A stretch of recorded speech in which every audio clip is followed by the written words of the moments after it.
Hi, everybody. Welcome to GoingSixSigma.com's webinar. Great to have you with us. My name is Elizabeth Swan. I'm managing partner at GoingSixSigma.com, and I'll be your presenter today. Thank you all for spending quality time with us. Hundreds of people have registered for this webinar, and we love that.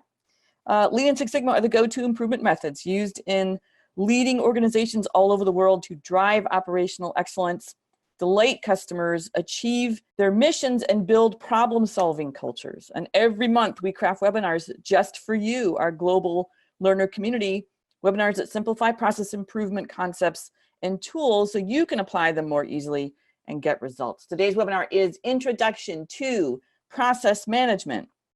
And today's presenter, also managing partner at GoingSixSigma.com, is my colleague and Wonder Woman of Quality, Tracy.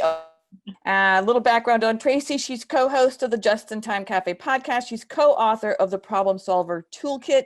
She's an instructor at UC San Diego.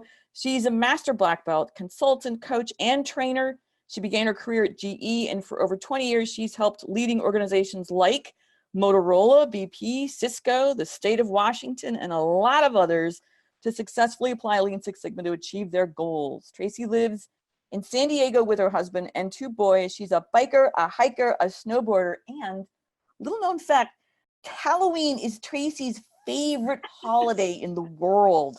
And this year's costume is a secret, right, Tracy?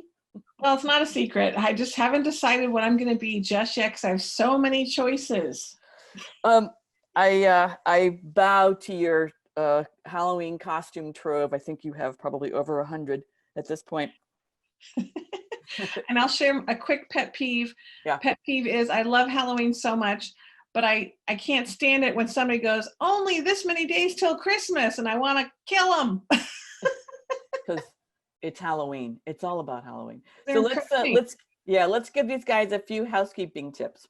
Okay. All right. So before we begin, at the end of the presentation, we're going to have a question and answer session. However, please feel free to ask questions at any time by entering them into the chat area. There's also a question area, but we'll be using the chat area throughout the webinar.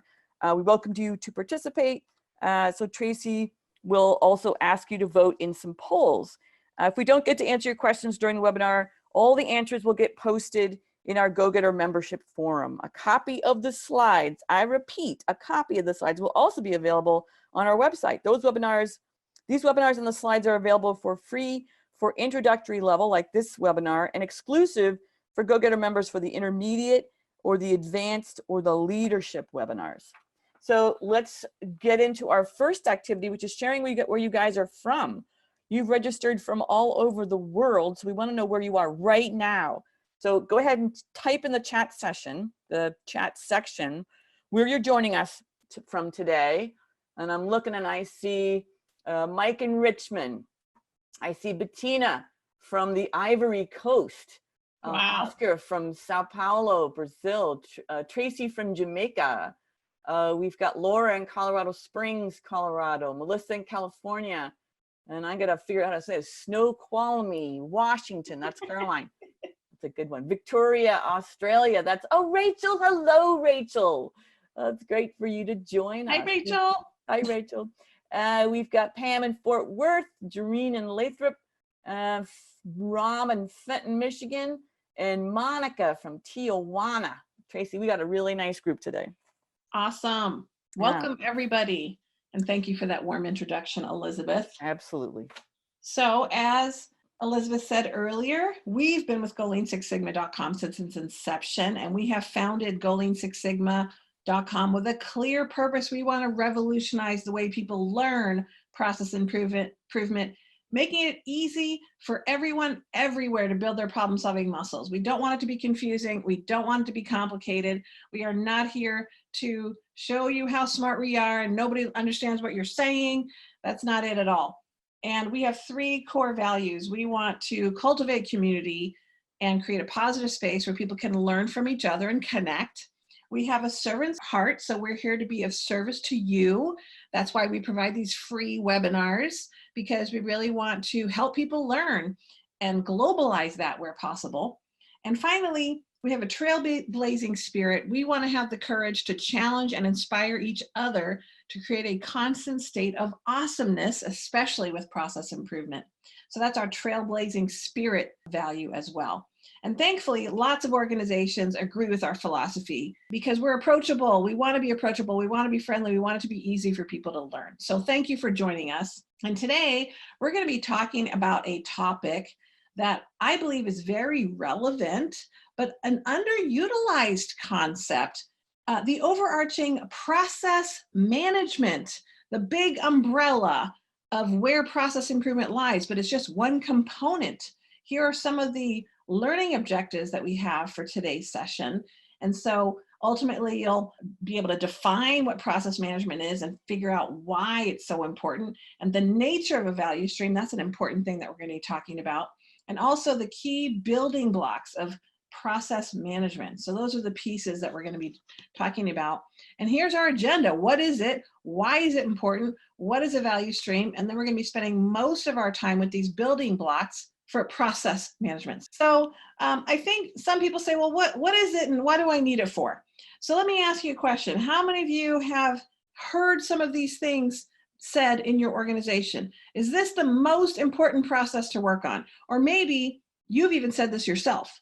Or there seems to be a lot of people working on the same thing. Who's working on what? I'm not sure where their project overlaps with our project. Is this really the same thing or different? Or maybe it's not really clear who is working on what, and they're not very organized, not very well organized. And it's sort of like a race now. If something becomes what people think is a priority, now everybody's racing to finish to the finish line so they could say they finish it first. Or one more, which is improvements are too siloed. Sometimes we push work to other functions rather than just eliminating the work. I mean, how many of you guys have had that experience where someone said they improved a process, but really they just handed that bottleneck over to some other department and claimed victory on it? So that could be a challenge. And that's not fun. So if you heard any of these things said in your organization, or feel like this is happening, then that is really where process management, the overarching process management, can really help. So what is process management? And what we really say, it's an approach to better understand, measure, and ultimately govern processes across an organization. So, sometimes we see process improvement happen in pockets. And sometimes that also means that management of those processes is also happening in pockets. And so this overarching idea that process management is a function of lots of people. Who's managing all of these processes? How do we make sure that we're actually understanding them, measuring them, how we need to measure them, and how are we governing these processes? So ultimately, that really is process management. And again, like you can see, process improvement is really just a component of that. It can be a little overwhelming sometimes thinking about how many processes you might have in an organization. You might feel like you only work in a few of these, but in reality, you might be working in a lot more of them or have a lot more in your organization. So that can also feel very overwhelming. And how many of them feel unorganized or lack clarity? So I have a question for you. How many processes, if you are currently in an organization, you're working, how many processes does your organization have? I'd like to hear how many processes you think your organization has. Just type them in the chat window. And Elizabeth, how many processes do you think a typical organization would have? Well, I can tell you these guys are saying probably millions. That was Linda. We've got thousands, 600,000, 6,000 plus, 60 to 80, too many to count, lots. So you're getting, and I think that's exactly what I experienced. Yeah, tens of thousands from Eric. Yeah, a lot, Tracy. Yeah, thousands. And again, if we think about what level of process we're talking about, it could be thousands, literally. I mean, Lean Six Sigma, we have hundreds. We have hundreds of processes, and they're managed really well. And we do one thing very well, and there are lots of organizations that have many products they're delivering or services they're delivering. So I think that's what's really interesting about it. So when we think about how many processes there are in organizations and there's no real overarching strategy to manage them, you can really see that there's definitely a need for that. And how are they working? So let's talk a little bit more about the idea of process management and why it's important.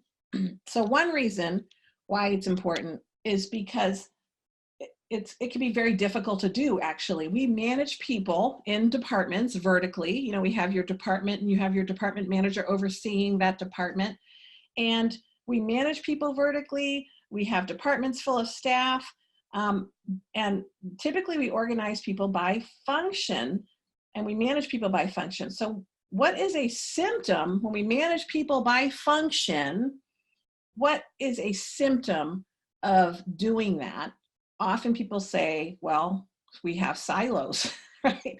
So what are some symptoms of working in a siloed organization? How many people, you know, what are some of these symptoms? And if we manage people vertically, but processes run horizontally, most people can't actually see the whole flow of the horizontal process. They only see what's in their department.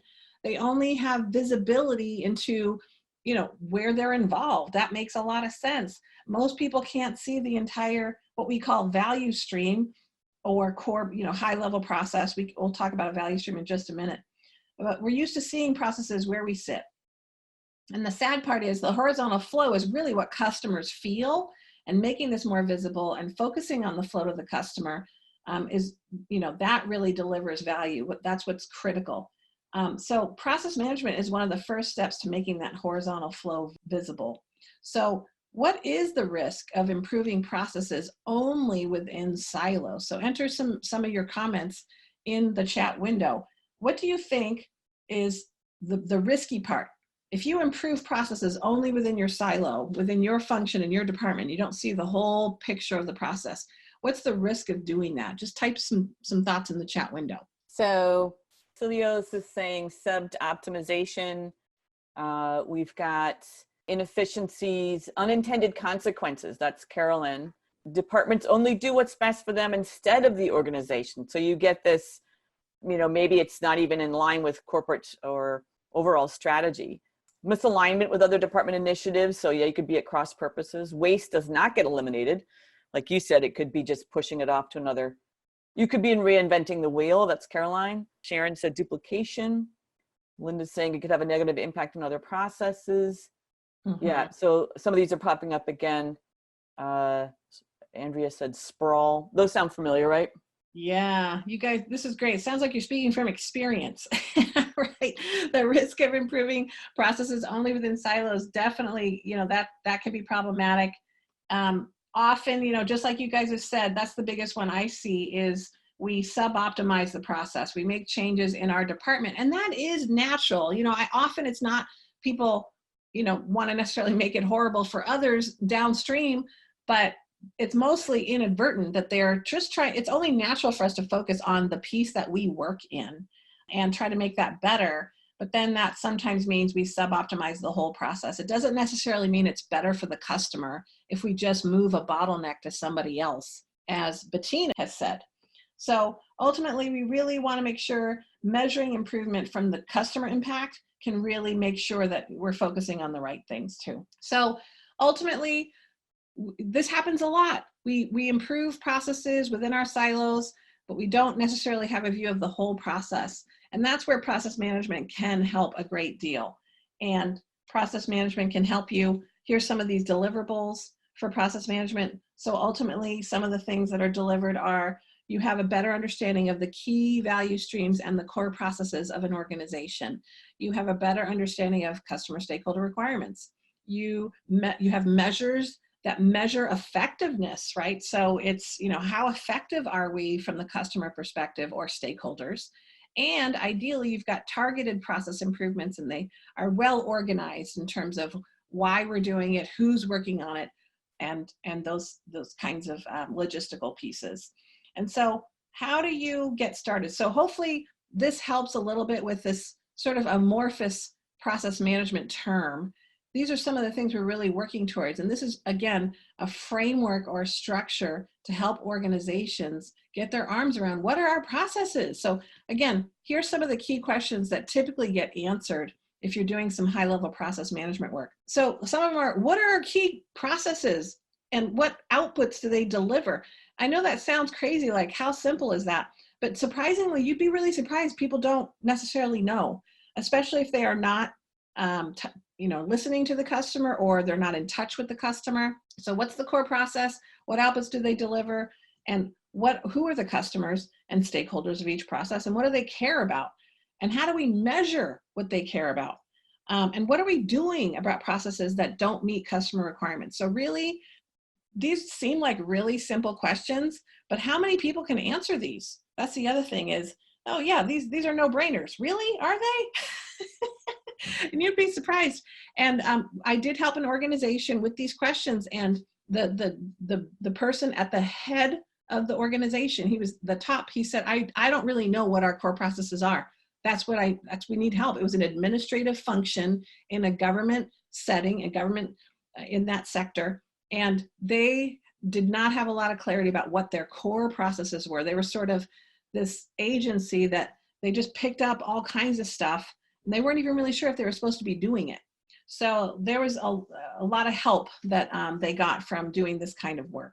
So one of the questions we have for you is, let's see here. So these are the questions that you're going to be answering. So I have a question for you. What process management activities are happening in your organization? So this is a poll. So I'm going to actually launch a poll. And so are you too busy fighting fires? Is your organization blaming people to not focus on process? Or are you trying to become more process focused, but you could do better? Or do you have a clear understanding of all of these things? So I'm going to go ahead and launch the poll. Wait for the poll, launch. Thank you, Victor and Angela. You still have to answer the poll. Yes, please keep answering the poll. Yeah, you too, Liz and Monica, you got to answer the poll.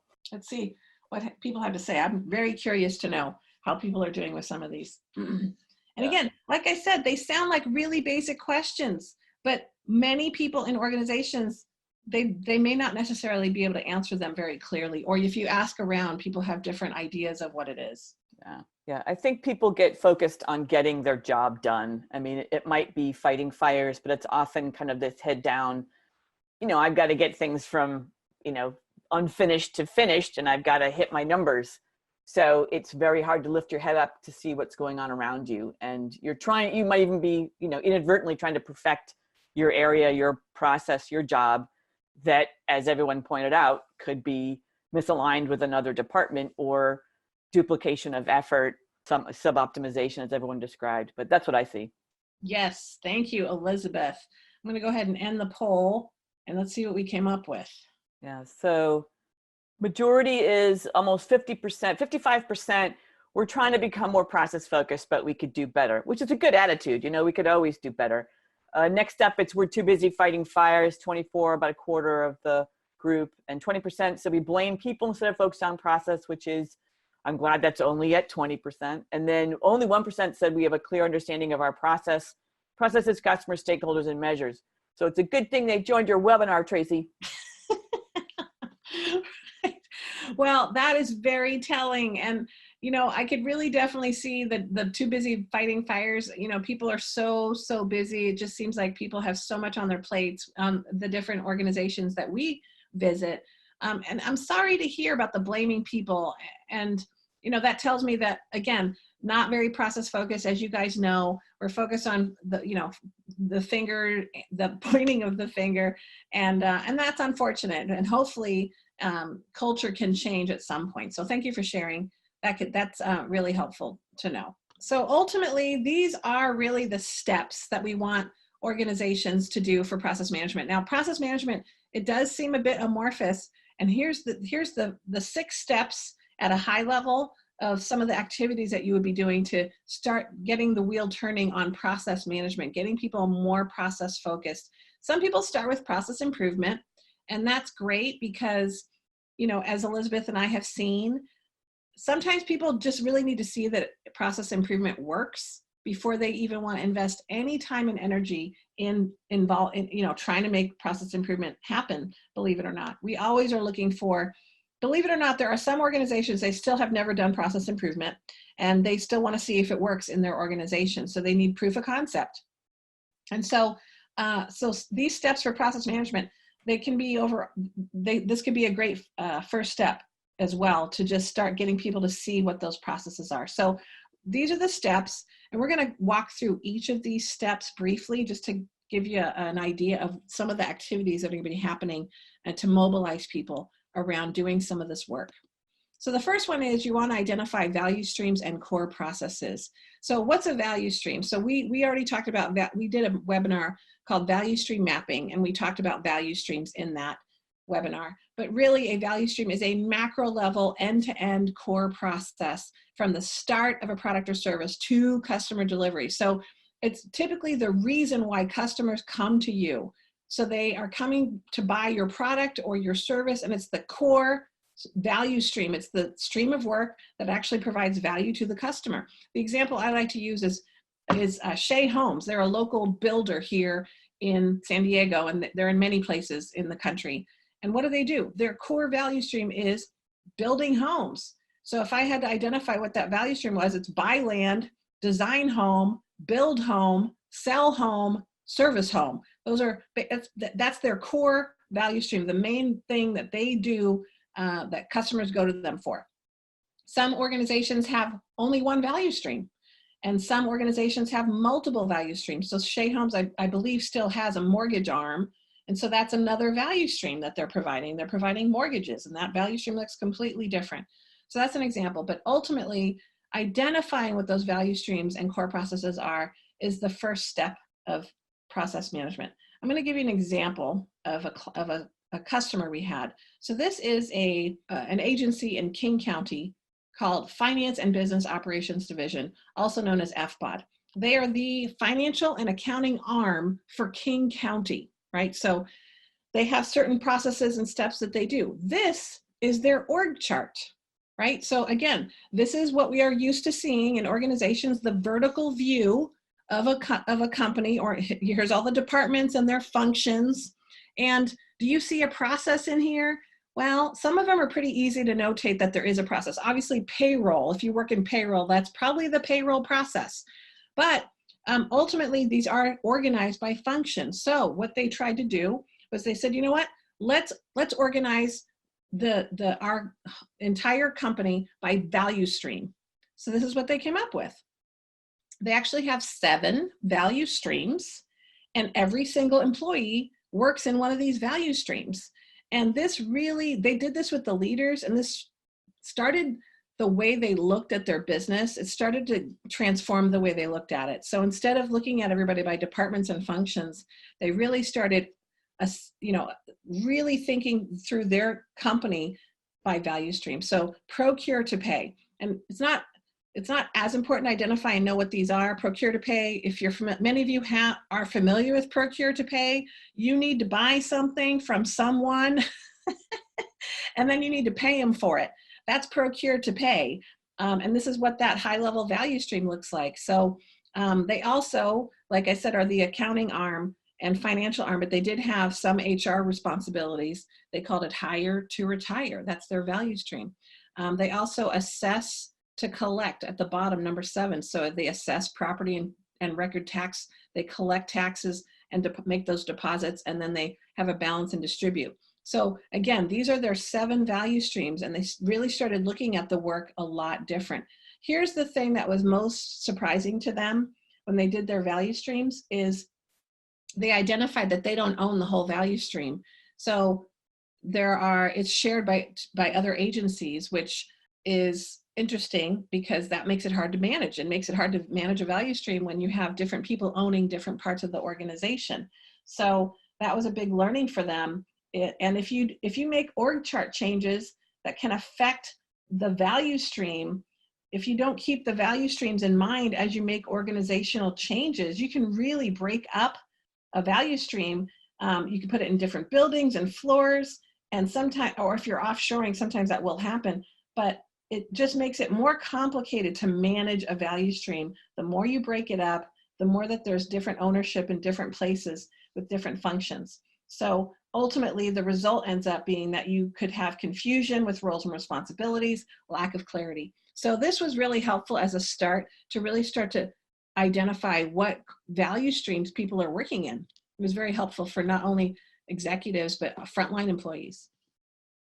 So the first thing you would do is, this is the value stream level, the highest level that you can see a process. And then what you would do is you would basically pick out, let's say, procure to pay, and then you would map out those core processes. So in this example, we have the procure to pay, analyze requirements is the first box. And they actually said, well, what goes into those? What are the high level steps to that? And so they actually identified what those core steps would be. And that was very helpful because, and there's a lot of names for these. So some people say value streams and core processes. Some people say, you know, main processes and sub processes. And we've also had people say process levels 1 and 2. So this is level 1, procure to pay, and these are levels 2. So really, you know, there's different names for it. I'd say just be consistent. Whatever name people decide to call it, is the highest level of the value stream, and then there's core processes, or, you know, having some of that semantics worked out can be really helpful. And if you've heard of any other names that people call these levels, please share them in the chat window. Elizabeth, just shout them out if anybody shares any of those. But these value streams and core processes could involve hundreds of people and functions. And these are fairly high level, like 30,000 feet in the sky. If you're on a plane at 30,000 feet and you look down and there's the trees, the houses, the cars, they're all pretty small. That's the level that you want to be at for now. If you get too detailed and you're trying to get an idea, a big picture idea of all the processes in an organization, and you're too detailed, that's gonna take a long time. So we want this to be manageable and meaningful when we start to map some of these levels. So these teams should really try to establish maybe 5 to 8 boxes of what some of those steps are gonna be. And how we did it at FBOD is the directors brainstormed what they thought their value streams were. And there was that top level. And then we brought in all the managers and supervisors to brainstorm the core processes next. So, so it was more people involved in the core processes. And honestly, we, with this particular group, we had a day and a half set aside, and we actually mapped out all the value streams. We validated that those were the right ones, and they mapped out 90 of these core process steps. And that's not all, there's more. So we had a day and a half to actually do this whole process, which I'll show you. And it worked out really well. And so, and they worked out with some tangible work on their processes. So ultimately, that's the first thing that you're gonna do. Then you would identify, for each of these core processes you've identified here, you're gonna identify process outputs. What product or service does this process produce? Or what's the output?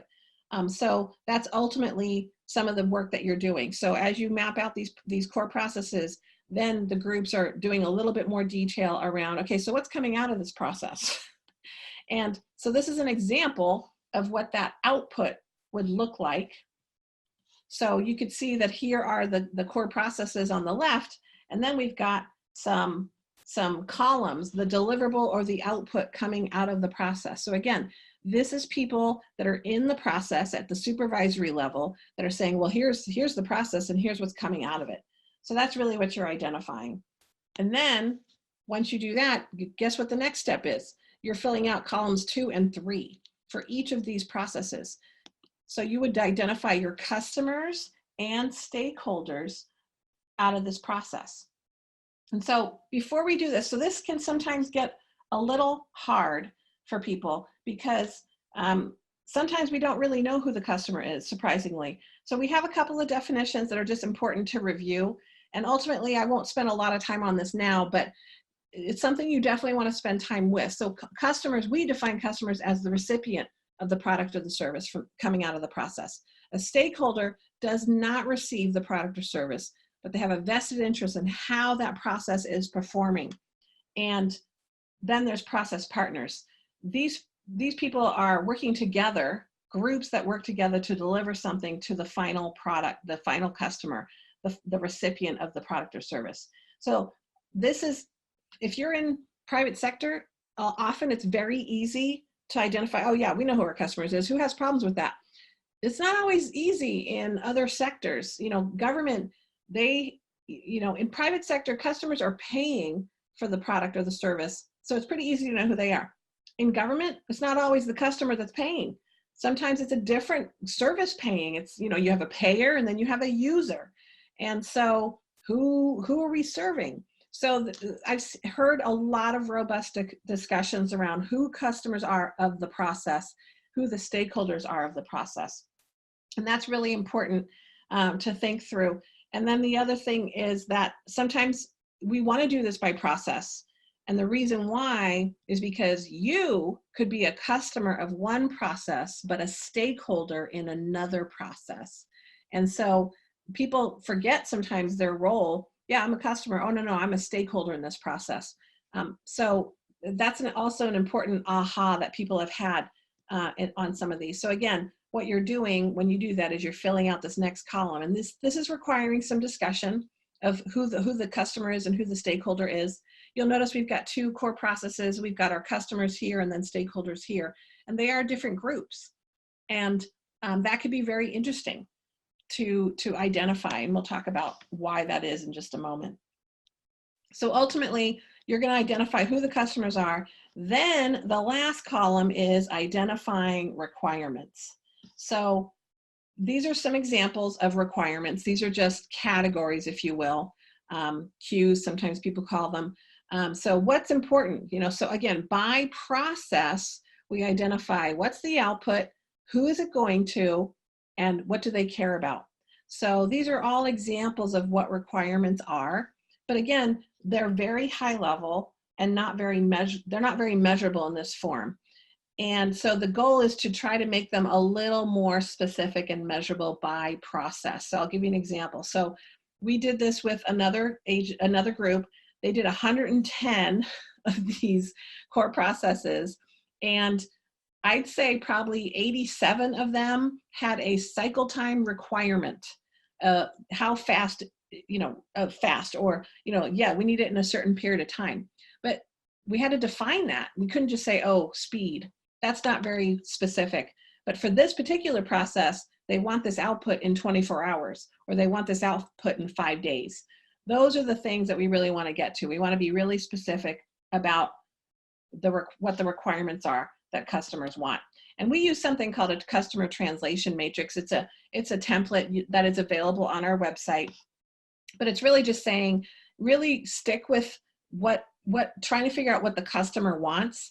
What are they saying? Do they say, I want it faster? And then you might have to ask another question to say, well, how fast do you want it to be? And they might say, well, it should only take me 5 minutes to fill this form out. It shouldn't take me longer than that. Or I shouldn't be waiting longer than 24 hours to get this open, right? So these are some of the things that we are really looking to get from the customer. And sometimes it's a guess. Sometimes you're not going to have the customer with you to do all of these. So I always say it's great to validate that these are customer requirements at some point. But right now, I think it would be interesting to see what the group says and then actually validate that with the customer later. Are we actually close to what the customer said they wanted?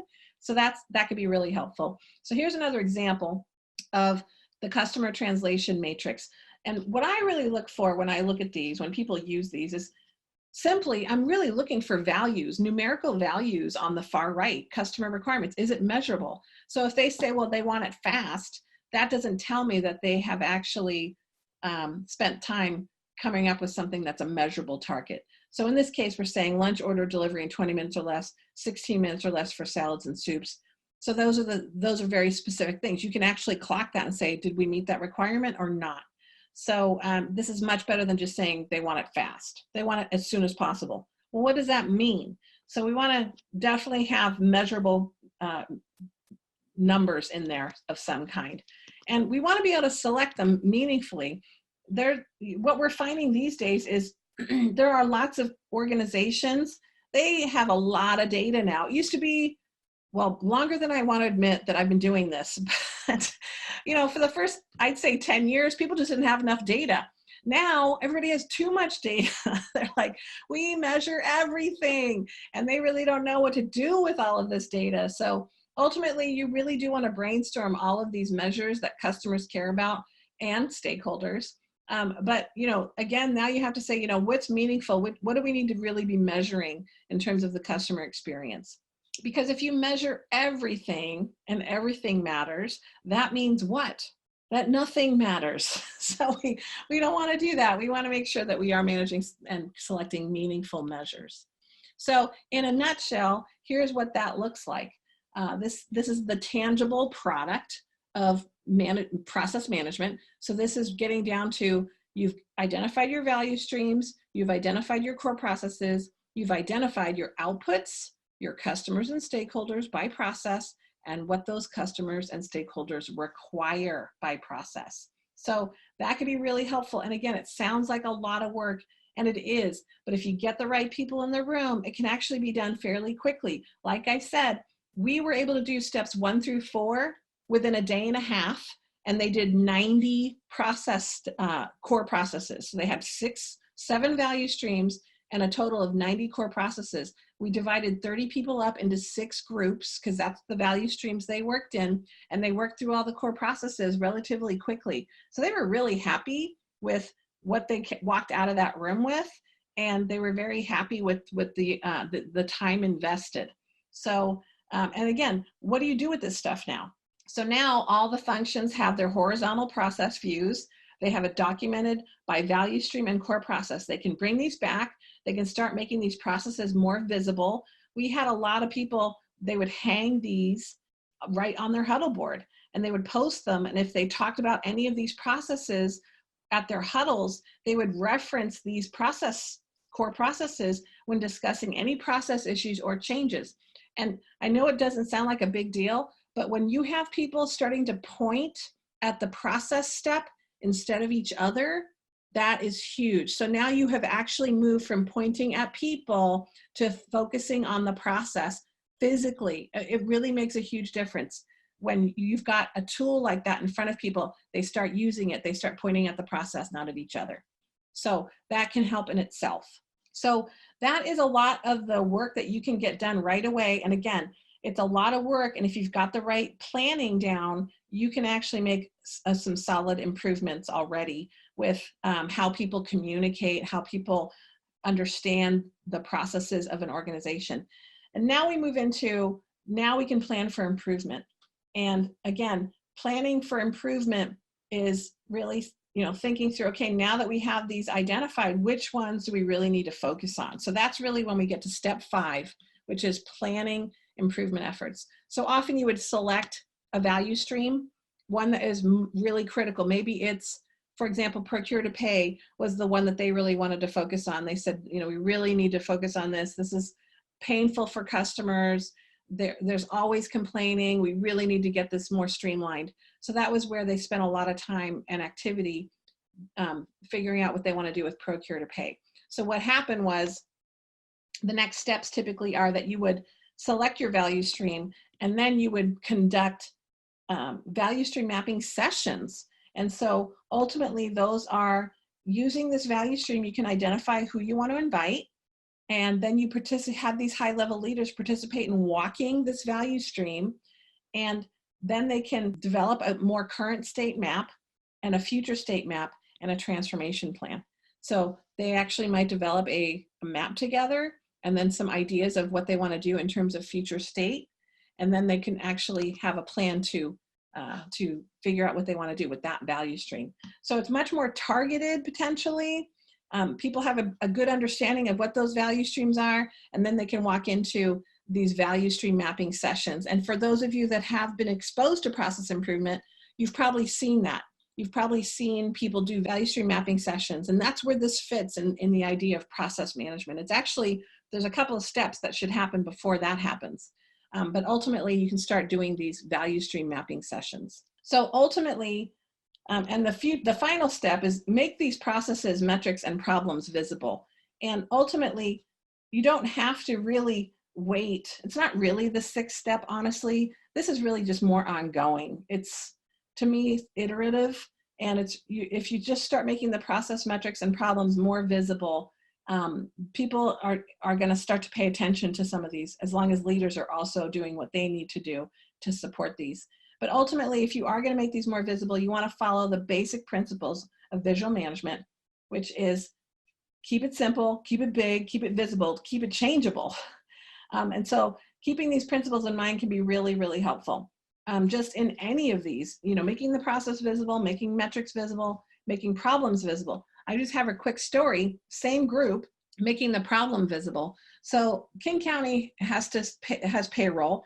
They produce payroll every other week for 35 agencies and thousands of employees. And every other week, they go into quote unquote production of payroll. So it's very widgety. It's obviously a transactional process, but there's a thing that's kind of widgety coming out of this service process. And they go into production, they have to produce a paycheck for every single employee. One glitch can hold up a paycheck for potentially one or hundreds of individuals. So during this every other week, during production, the supervisor is sort of, checking in with her. Everything okay? Is everything, does anybody need help? And honestly, when they asked the workers, they didn't like it because they said the supervisor kept interrupting them and could it cause an error and stop bugging us? So it was great that they shared that. But they decided, we need a better way to communicate if we have a problem so that the supervisor isn't just interrupting us. And so guess what? They came up with a really easy and cheap solution: solo cups. So they had green and red solo cups during production over their cubicles. And if they've kept them green for that week, and if they needed help, they would they would put a red solo cup up there, and the supervisor would run over. So guess what? It eliminated the supervisor from interrupting them just to see if things were okay. So they were less likely to make an error. Supervisors had to figure out a different way to get their Fitbit steps in, but that's okay. But ultimately, they decided to say, we got to make this problem a little bit more visible. We got to make this a little easier for us to communicate. And they did it in some visual way, which is great. So often you can have, with metrics, you can put them on huddle boards. You can share them electronically that are accessible, an accessible way to see them. There was a lot of people that put these maps. This is actually from a different group, but this was a map that they started posting in their area because these are the processes that people were managing or working on in that area. And that worked out great. Whenever they had to talk about a process issue, they would point to the box and they would say, here's some of the issues with this, or here's what's happening in this process. And it just really helped with the communication of what was happening. So here's a couple of other ways to make some of these processes more visible. So this is actually another government example from a city. So this is city clerk's office. And I know it's a little hard to read here, but they have certain processes that they're responsible for, like passports, agenda bills. There's a couple of other things on here, and they decided these are the metrics that we need to be tracking for each of these processes so that we know that they're working the way they're supposed to. Maybe it's a production number, maybe it's a cycle time number, but they had them up here and they would review them. This particular board was being used weekly by this group. So there's lots of things you can do in terms of making it visible. If boards are visible and you're using huddles, that's a great way to do it. And this isn't just an example of metrics for a Lean Six Sigma effort. So this was a group that was meeting regularly to say, how are we doing with our processes? Or are we getting enough people support for coaching? Whatever it was that they were measuring for the Lean Six Sigma effort. Could be number of people trained, number of projects closed, number of support that they're helping, how many people are trained to do Kaizen events, those kinds of things. So those were also ways to make things more visible in terms of the process. So I have a question for you.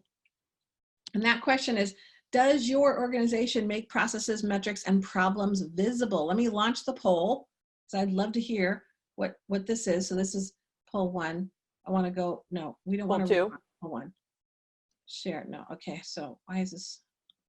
Okay, poll 2, thank you. Poll 2, launch.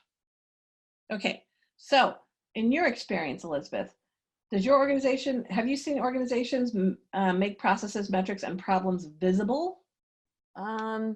It's not necessarily the norm, and I think some places have harder times than others. You actually cracked me up. I was thinking of an Amazon call center I was working with, and they also tried the red solo cups, but they didn't get the attention of the supervisors fast enough, so they were working on another one. But they also had boards like there's a masses of cubicles, but they were in teams, and each team got a board. And as soon as a problem came up, they just put it on the board. And then once a week they met as a team with the supervisor to say, okay, let's work on these problems. So the problems were visible, and that was, you know, just really whiteboards and the markers. Yeah, definitely. And I think I see people make metrics and metrics visible. That's the one I see the most. Making the process visible and problems visible, I've seen less of that. So I'm interested to hear what people are saying. So let's see, let's go ahead and end the poll. Okay, so you've got almost 50% is C, we make at least one of these visible, but we could do better. I love the attitude of this group. They could do better. You get 22%, we do not make any of these visible, process, metrics, or problems. And then you've got 15%, we do a good job of making at least one of these. And then 10% bringing attention to problems is a problem. That's kind of the worst one. And we make all these visible again. There's a tiny bit there. So you got a little histogram going on there with the biggest element being they make at least one visible. Good. Thank you. Well, that brings us to the next question then. And that is, please share, do you have any good examples of making processes, metrics, or problems visible? Just share in your chat window. So some of you say we make at least one of these visible. Please share in the chat window how you do that. I would love to hear it. And maybe it would give some people some more ideas than what we're just giving people as ideas. So, Yeah. so you've got, go ahead. Let's see, you've got Jorge said scorecards they use. Good. Sabrina uses a Kanban board. And you've got, let's see, Jenny uses Pareto charts. Sabrina uses scorecards, quarterly reporting on action plan metrics. That's Laura. Teresa, we have a scorecard for metrics and problems, but they don't get passed throughout the company. That's another thing. Do the right people see it? And that's not always happening. Melissa said they have big screens now for every value stream, and we have posted the metrics, which is great. Percy said they have process behavior charts. Those are another name for control charts, which are really helpful. Eric has recently implemented KPIs mapped out on a Jira, looks like Kanban board. And Manuel has Blackboard with performance of full orders delivered and % of back orders. So they're focusing on some really strategic key process indicators. Mario's, they've got process maps. Let's see, anything else? Juan said there's a TV posted on the manufacturing floor showing the KPIs and the graphs. So some of them are high tech. Rob, also, they have digital monitors displaying metrics and problems, as well as PDCA action. Just got some good things going on. Very nice. Thank you for sharing.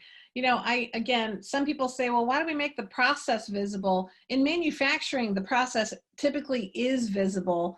In non-manufacturing is when we find, you know, that people need to make the process a lot more visible, because people don't see it. They don't understand what's happening. And so it's harder to tell when there's a problem.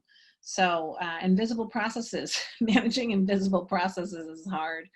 So, well, thank you for sharing. That is very helpful. And I think, you know, being process centric or being process focused, then these tend to become more important.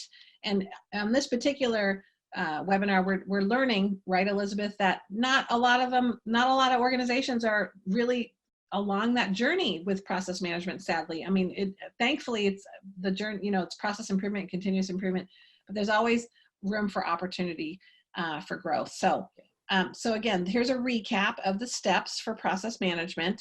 And again, we took you through identifying value streams and core processes, one of the things you want to deliver. Once you do that, then you do steps 2 through 4, which is what's the output, who are the customers and stakeholders of that process and receiving that output, customers, and then what do they care about? What are the meaningful metrics that we should be measuring? And then you can plan for improvement efforts. And then how do you keep that sustaining? You make them visible, make those processes, those metrics, and those improvements visible. And I will just share, you know, they've been making a lot of strides at King County in FBOT, in particular, Financial Business Operations Division, Procure to Pay.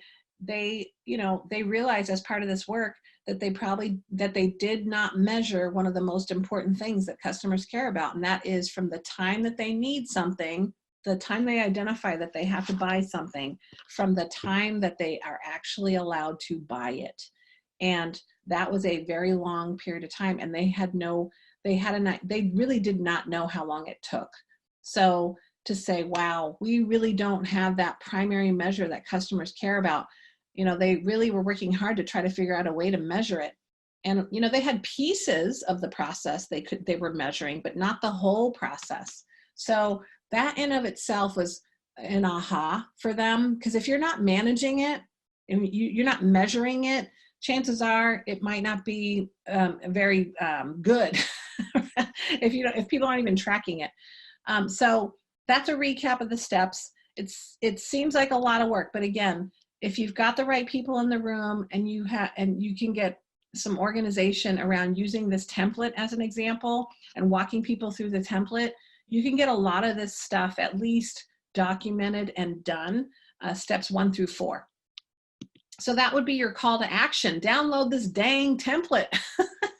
The process management template we provided on our website for free, with all of our 100 tools and templates. And then you want to be able to determine what your core processes are and what your outputs are, and ultimately your customers and stakeholders and what they care about. And so ultimately, those are really the key pieces for the start of process management. And so that's what we've covered, is what is it, why is it important, and we've covered those building blocks for process management. So we have a few minutes left for some questions. So if you have any questions, go ahead and put them in the chat window. And we're going to cover a couple of things while we're waiting for any questions that you might have. So we wanted to also share that there's Greenbelt with project completion. So right now, often we've got a Greenbelt training and it wasn't necessarily with a project. What we find is most people manage that internally. It's not that we don't believe you shouldn't have a project. We think you should. It's just that what we find is most people go through our Greenbelt and then they manage those projects internally. But what we have found now is we can help you with that. If you want some project completion support, we can provide that. It's our enhanced version of our Greenbelt course. And you get email support from a Master Black Belt. It helps you select, that he or she will help you select the right project and ensure that your project is completed properly. So again, that is just, you can get some guidance from there. It's all just for $12.99, includes Greenbelt course access and email project support. And if you want more help than that, you can actually also get live web coaching with our one-on-one project coaching. You get 6 one-hour web meetings with a Master Black Belt to guide you through each phase of the project for DMAIC, and that's $14.99. And that, again, includes those web meetings. Just to clarify, Tracy, since this sounds like a total giveaway, you meant $1,499 on this one and $1,299 on the other one, right? I know we get crazy with some discounts sometimes, but yeah, no, it's not $12.99. It's $1,299. Thank you for that, Elizabeth. Don't want to be unclear about that. Okay, we also have our Go-Getters membership, and ultimately you get to use all the Lean Six Sigma. You can start improving all your processes. You have all the single modules, all the webinars. You get our ebook for the Problem Solvers Toolkit. You get our reference guide it's a reference guide for 35 Lean Six Sigma concepts and tools, and you get 20% off all certifications. So ultimately, that's great, and it's only $199 a year, not $1.99, $199, $199. All right, so Elizabeth, why don't you tell them a little bit about your webinar coming up in November? It's kind of a great pairing. This is harnessing the power of visual management. So Tracy just went over great things to do with making your process and your metrics visible. And now this is a deep dive into all that visual management can do for your business. You know, in some cases, it's kind of the most visible, lasting result of a process improvement effort is that a workplace becomes visual. So we'll look at all the different ways visuals help and all the different ways to make them more powerful. So tune in and join us again next month for this one. All right, cool. Thank you. Okay, and we have time for a few questions. Do we have any questions out there? Yeah, Luke asked, how would you recommend getting leadership to buy into looking at process improvements? I'm finding it's not a priority and struggling to get anyone to even consider looking at the current process maps and look for improvements. Great question, Luke. And, a lot of it is going to depend on culture and, where people are. But I will tell you this, sometimes it's better to focus on the risk of not doing process improvement, or, being diligent about processes. So what's the risk of not doing this now? What's the risk to customers? What's the risk to the bottom line? What's the risk to employees? So that can really help sometimes leaders, you got to talk in their language. And so that is money or lack thereof, right? And that's where the risk comes in. So, because I think sometimes this seems all like minutia to them, and they don't necessarily know that it is related to being more effective, being more efficient, and ultimately means being more profitable too. So I hope that helps. Yeah. Do you think there's webinars that might be helpful? Because we have some focused for leaders. Yes, so we do have a webinar. Thank you for that tip. Dang, Elizabeth, you're good. I am. I'm really good. We did a webinar called the Executive Overview of Lean Six Sigma. It talks about the power of Lean Six Sigma. It's a webinar we did this year. It's actually being shared quite frequently. Send it to them. So hopefully they see that there is value in it. It talks about the cost of poor quality and some of the really expensive mistakes of the last couple of years because there wasn't a focus on quality and what that did to a company, their reputation, and their bottom line. So hopefully that will help. Absolutely. That would be, I know others have found that helpful. Steve points out the risk of not doing is usually more than doing. So he's recommending, make the burning platform clear. And that's kind of what you were saying. Speak their language. Like what's the risk of not addressing improvement? Because that can get expensive and damaging fast. And we have a question from Dadan, but I can't quite get it. He's saying, I'm going to read it aloud, see if it makes sense, if you can decipher. What process management is part of Lean Six Sigma? And this process can be made to project weight. I'm sorry, I'm having trouble with that one. No worries. So what I think you're asking is, how does this fit into Lean Six Sigma? And what I will say is it fits in at the very beginning. So what, typically when you go through green belt or black belt, the first thing people have to do is they have to find a project. If process management work was done in an organization, it would be very easy to give people projects, to say, here's something that is a priority. Here's the value stream we're working on. What could you do in this value stream? Here's where we're struggling. And, process management should feed the projects into people that are going for their green belt and their black belt. So I hope that's helpful. But I find that is one of the most challenging things is people are always trying to find projects because this work hasn't been done. That's a great point, Tracy. Thanks a lot. And that's it for this group. Cool. All right. Well, if you have any other questions, please send them our way and we can answer them. We'll post them in the forum of our Go-Getter membership. And we want to thank you for joining us today. And we hope to see you next month in our next webinar. Thanks. Bye, everybody. Bye.